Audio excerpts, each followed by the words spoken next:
Calls. ஏன் calls அப்படிங்கிறீங்கன்னு நினைக்கிறேன். எவ்வளவு நாள் தான் கைசுன்னு சொல்றது. அதனால ஹாய் கால்ஸ். இப்போ நான் ஒரு ஹோட்டல் வச்சிருக்கேன்னு வச்சுக்கோங்க. நான் என் ஹோட்டலை எப்படி ப்ரமோட் பண்ணுவேன்? இப்போ இர்ஃபான் வந்து ஒவ்வொரு ஹோட்டலுக்கும் போவாங்க. அது மாதிரி அவரு எங்க ஹோட்டலுக்கும் வர சொல்லுவேன். அவரு வந்து என்ன சொல்லுவாரு, ஒவ்வொன்றும் மஸ்ட் ட்ரை ஐட்டம்ஸ். இது வந்து இங்க வந்தீங்கன்னா கண்டிப்பா மிஸ் பண்ணிடாதீங்க. இது ரொம்ப ஜூசியா இருக்கும், இது ரொம்ப டேஸ்டா இருக்கும், இது ரொம்ப ஸ்பைசியா இருக்கும். சில்லி சிக்கனை சாப்பிடாம போயிடாதீங்க, இங்க வந்துகிட்டே இருப்பீங்க, நீங்க ஒரு தடவை சாப்பிட்டா போதும் அப்படின்னு எல்லாம் அவர் வீடியோல நமக்கு ப்ரொமோஷன் கொடுப்பாரு.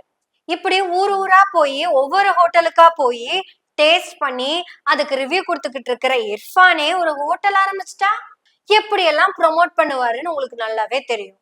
அதே இர்ஃபானுக்கு உடம்பு சரியில்லாம போயிடுச்சுன்னா அவரே தான் சொல்லுவாரு, பச்சரிசி கஞ்சி ரொம்ப நல்லது, கஞ்சி வச்சு குடிங்கோ, பிரெட் தொட்டு சாப்பிடுங்கோ, அரை பிரெட் மட்டும் சாப்பிடுங்க, சப்பாத்தி பாதி சாப்பிடுங்க, நல்லா சுக்கு காஃபி குடிங்க. இதெல்லாம் எப்போ? ஏற்கனவே அவர் வேற ஒண்ணு பண்ணிக்கிட்டு இருந்தப்போ அதனால ஏற்பட்ட விளைவுனால அவர் இதெல்லாம் நீங்க சாப்பிடுங்க அப்படின்னு சொல்லி நமக்கு அட்வைஸ் பண்ணுவாரு. கண்டாலே கிறுக்கேத்தும் கஞ்சா வச்ச கண்ணு. சிகரெட் இப்படி அமுத்தினோம்னா அப்படியே சுத்தி போய் நேரம் வாயில வந்து நிக்கும். இப்படியே பார்த்து பத்த வைக்கலாம், இப்படி தேய்ச்சு பத்த வைக்கலாம். அப்புறம் சாராயத்தை வாயில அப்படியே குடிச்சிட்டு வில்லனோட மூச்சியில தொப்பி தீய வைக்கலாம். அப்புறம் ஃபர்ஸ்ட் ஹாஃப் ஃபுல்லா பயங்கர மொப்பிலேயே இருக்கலாம், அவரு டீச்சரா இருக்கலாம். இப்படி பீடியில இருந்து ஹெராய்டு வரைக்கும் குடிச்சுக்கிட்டு இருந்த ஒருத்தர் அதை ப்ரமோட் பண்ணி நிறைய பேத்த குடிக்க வச்ச ஒருத்தர் இவர்கிட்ட இந்த கேள்வி கேட்டோம்னா நான் நடிக்கத்தான் செஞ்சேன்னு சொல்லுவாரு. குடிடா ரேப் படிடா அப்படின்னு ஒரு பாட்டு பண்ணார்ல, அதுவும் நடிப்பு தான். அதுல என்ன சொன்னாரு?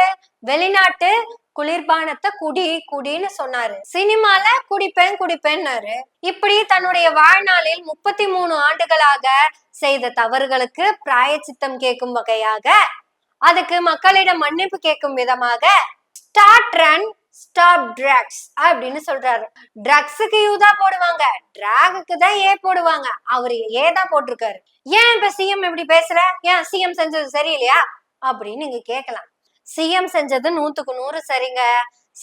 சிஎம் இதத்தான் செய்யணும், அதுக்கு நம்ம முழு மனசோட வாழ்த்துறோம். என்ன அவரு ரீல்ஸ்ல செஞ்சதுனால நம்மளும் ரீல்ஸா செய்யலாம்னு முடிவு வந்துட்டோம். ஏன்னா சிஎம் நேத்து பஸ்ல போயும் ரீல்ஸ் தான் எடுத்தாரு. சிஎம் அப்படி பஸ்ல போனதுனால எவ்வளவு டிராபிக் ஜாம் ஆச்சு அப்படிங்கிறது சென்னை மக்களுக்கு ரொம்ப நல்லாவே தெரியும். இப்படி முழுக்க ரீல்ஸ்னே இந்த ஆட்சியை மொத்தமா முடிச்சிடலாம்னு நினைக்கிறாரு. எனக்கு என்ன டவுட்னா, இந்த சிஎம் வர்றப்பதானே, ஆட்சிக்கு வர்றதுக்கு முன்னாடி அவர் ஒரு இடத்துக்கு வர்றதுக்கு தான், அவரை பாக்குறதுக்காக தான் முண்டி அடிச்சு அவனை மிதிச்சு இவனை மிதிச்சு எல்லாம் 41 பேர் செத்தாங்க. அட ஜஸ்ட் ஒரு ஆர்ப்பாட்டத்துக்கு வந்ததுக்கு கூட பொது சொத்துக்கு அவ்வளவு சேதாரத்தை ஏற்படுத்தினாங்க. அட சினிமா ஷூட்டிங்காக கொடைக்கானல் போறதுக்கு மதுரை ஏர்போர்ட்டாவே தலைகீழா மாத்திட்டாங்களே. இப்ப ஏன் அந்த ஆளுங்கெல்லாம் வர்றதில்ல? நடிகர் மேல அவ்வளவுதான் கிரேஸா? இல்ல ஒருவேளை அது திட்டமிட்டு ஏற்பாடு செய்யப்பட்டு இறக்கப்பட்ட கூட்டமா? அட அவர் ஆட்சிக்கு வந்ததுக்கு அப்புறம் நான் பொண்டாட்டியா இருக்கிறதுக்காக தான் நான் ஓடி வந்தேன்னு ஒரு புள்ள கூட பேசலையே. அட இந்த மேரத்தானை மட்டுமாவது எடுத்துக்கோங்களேன், அதுல கூட அவர் பொண்டாட்டியா இருக்கிறதுக்காக தான் நான் மேரத்தான்ல ஓடி வந்தேன்னு ஒரு புள்ளையும் சொல்லலையே. அட கூட்டம் இல்லைங்க, நெரிசல் இல்லைங்க, எங்கேயும் பாயலைங்க, அவர் வாட்டு ஜாலியா நடந்து வராரு, ஓடி வராரு. ஒருவேளை இதெல்லாம் நீங்க செட் பண்ணி கூட்டிட்டு வந்த ரீல்ஸ் கூட்டம் தானா?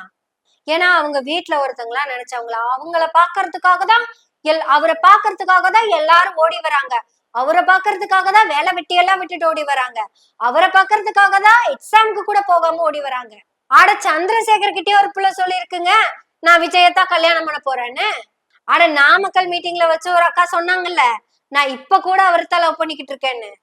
இப்ப யாருக்கும் அந்த கிரேஸோ அந்த காதலோ அந்த மோகமோ இல்ல அந்த ஃபேன் மனமோ இல்ல அப்படின்னா, இப்ப நீங்க ஃபாலோ பண்ற ரூல்ஸ எலெக்ஷனுக்கு முன்னாடி ஃபாலோ பண்ணிருந்தீங்கன்னா 50 பேராவது உயிரோட இருந்திருப்பாங்கல்ல.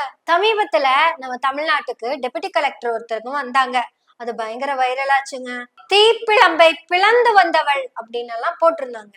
அதுதாங்க கும்பகோணம் தீ விபத்துல இருந்து தப்பிச்ச சகோதரி தான் அவங்க. அதெல்லாம் பார்க்கும்போது ரொம்ப பெருமையா இருந்ததுங்க. அந்த கரூர்லயும் அந்த 5-6 குழந்தைங்கள்ல இருந்து ஏதோ ஒரு டெபுட்டி கலெக்டர் வந்திருப்பாங்கல்ல. Start run no drugs, stop drugs, start run stop drugs. நல்லாதான் இருக்கு. இதெல்லாம் எலெக்ஷனுக்கு முன்னாடி ஏரோப்ளைன் ஏறதுப்போ பக்கத்துல இருந்து ஆக்டிங் சிஎம்க்கு தெரியாம போயிருச்சு. இந்த போதையெல்லாம் கொண்டு வரக்கூடாதுங்க அப்படின்னு புடுங்கி வச்சிருக்காங்க. இதெல்லாம் ரீல்ஸா ரியல்ஸான்னு நமக்கு தெரியாது. ஆனா அத பத்தி ஆக்டிங் சிஎம் ஒரு வார்த்தை கூட பேசல. ஏன் ஆக்சுவல் சிஎம்மே அத பத்தி பேசலையே, என்னாச்சுன்னு தெரியல. ஆனா முதல்வருடைய இந்த முயற்சிய நான் மனசார பாராட்டுறேன். Start run stop drugs.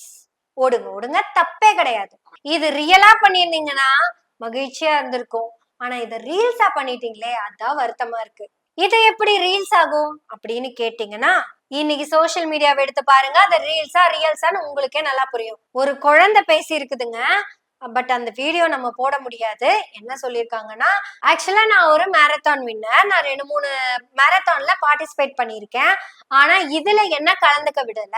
அவரை சுத்தி நிக்கிற ஆட்கள் எல்லாருமே அவங்க ஆளுங்க. அப்ப பேட்டி கொடுத்த பசங்க எல்லாம் யாரு? இதுவே நீங்க எலெக்ஷன் டைம்ல அந்த மாதிரி போயிருந்தீங்கன்னா நீங்கெல்லாம் போனோம் அப்படி வச்சுக்கலாமா? தமிழ்நாட்டின் முதல்வர் திரு ஜோசப் விஜய் அவர்களே, ஒரு குரூப் 2 நாளா நான் லஞ்சம் கொடுத்தேன்னு பேசிக்கிட்டே இருக்காங்க. ஒப்புதல் வாக்குமூலத்தை உங்களை பாராட்டும் விதமா ஓப்பனா கொடுத்துக்கிட்டே தான் இருக்காங்க. நீங்க நேர்மையான முதல்வரா இருந்தா அவரை புடிச்சு முதல்ல உள்ள போடுங்க. உங்க இதுல யாரெல்லாம் லஞ்சம் கொடுத்தாங்க அவங்களை எல்லாம் புடிச்சு உள்ள போடுங்க.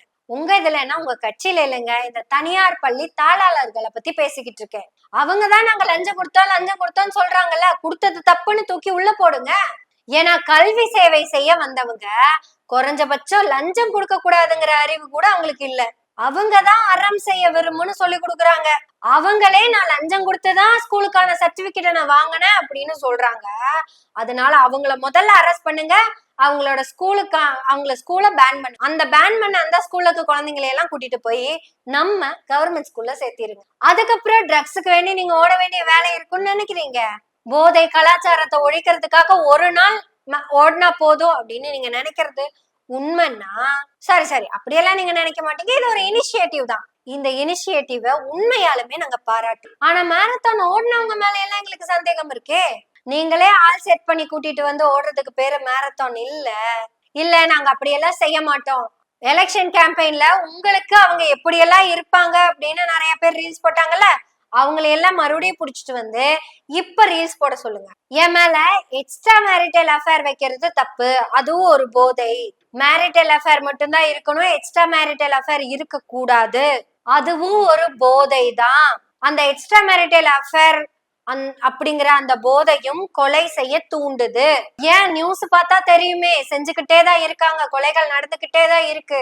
இன்னொருத்தவங்களோட கணவரையோ மனைவியோ எக்ஸ்ட்ரா மேரிட்டல் அஃபேர் வச்சு கூட்டிட்டு போறது, இதுவும் ஒரு விதமான போதை தான். Start run stop drugs. ஒருவேளை லீகலா எல்லா செட்பேக்கும் நடக்குதுன்னு வச்சுக்கோங்களேன், அப்ப லீகலா அது சரின்னு வச்சுக்கலாம். உதாரணத்துக்கு லீகலா அவர் சிகரெட் குடிச்சா ஒரு நாள் வாழ்வாரு அப்படின்னா அவர் சிகரெட் குடிச்சுக்கிட்டோம். லீகலா அவர் கஞ்சா எடுத்துக்கலாம் அப்படின்னா அவர் கஞ்சா எடுத்துக்கிட்டோம். லீகலா அவர் சரக்கு எடுக்கிறது சரி அப்படின்னா லீகலா அதை அவர் எடுத்துக்கிட்டோம். அதே மாதிரி தான் இதுவும் லீகலா இருந்துச்சுன்னா இல்லீகல்ல இருந்து அதை எடுத்துடலாம். சோ எல்லாருக்கும், தமிழ்நாட்டுல இருக்கிற எல்லாத்துக்கும், ஜஸ்ட் உங்களை ஃபாலோ பண்ற அவங்களுக்காகவாவதும் நீங்க உதாரண புருஷனா இருங்க. அதெல்லாம் தாண்டி நீங்க தமிழ்நாட்டினுடைய சிஎம்னு சொல்லிட்டீங்க, டெல்லியில லெகசிய பிரேக் பண்ண மாதிரி எங்கேயும் லெகசிய பிரேக் பண்ணிராதீங்க. இருந்தாலும் நம்ம தமிழ்நாட்டு முதல்வருடைய இந்த ஆக்ஷனுக்கு நம்ம வாழ்த்துக்களை மனசார சொல்றோம். நாங்க எப்படி வாழ்த்து சொல்றோமோ அதே மாதிரி நீங்களும் எங்களுக்கு வாழ்த்து சொல்லிக்கிட்டே இருங்க. மாதத்துக்கு ஒரு முறை 100 ரூபாய் மட்டும் தொடர்ந்து கொடுத்துக்கிட்டே இருங்க. அப்பதான் எங்களால சேனல்ல தொடர்ந்து நடத்த முடியும். கண்டிப்பா உங்களுக்கு ஒரு உறுதி கொடுக்குறேன், நீங்க கொடுக்குற அந்த நெய்யில நாங்க ஸ்வீட் செஞ்சு எங்க வீட்டுல சாப்பிட்றோம். அப்புறம் முக்கியமா கூட பேசுறதுக்கு யாராவது இருந்தா கண்டிப்பா இந்த நம்பருக்கு கான்டாக்ட் பண்ணுங்க. ரொம்ப நாளா சொல்லிக்கிட்டு இருக்கோம், யாரா இருந்தா கான்டாக்ட் பண்ணுங்க. 9944442287 9944442287. சோ வாங்க எல்லாரும் நமக்காக பேசுவோம். எனவே பேசுவோம் நாள்தோறும். உங்களுடைய ஆதரவுகளை நன்றிகளோடு எதிர்பார்த்து கொண்டிருக்கிறோம். நன்றி, வணக்கம்.